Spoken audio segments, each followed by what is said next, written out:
My dear fellow members of the human family, we are gathered together today for an honorable task, that is, to fulfill the dreams, aspiration, and work of Reverend Sung Myung Moon. For me and my family, I refer to him fondly as Father Moon and Mother Moon.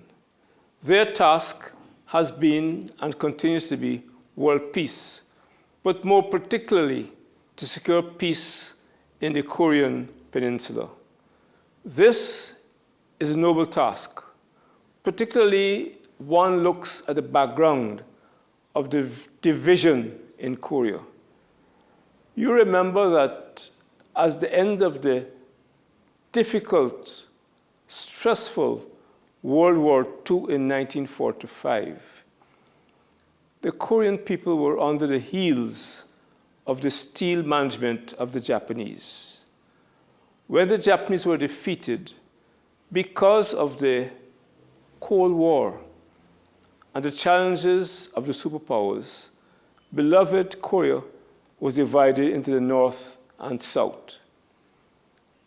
Even though in October 1945, the United Nations was formed to establish peace in the world, it did not work.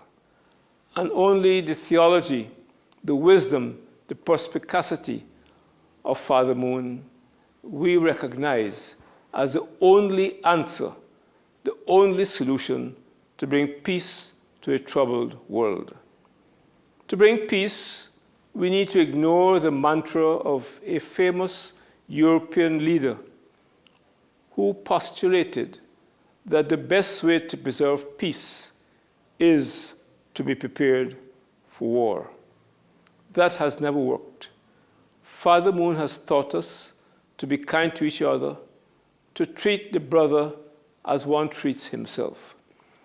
In other words, what Father Moon has argued, we need to change our attitude to life. And this is what this conference is there to do, to change our responses to a very bellicose war.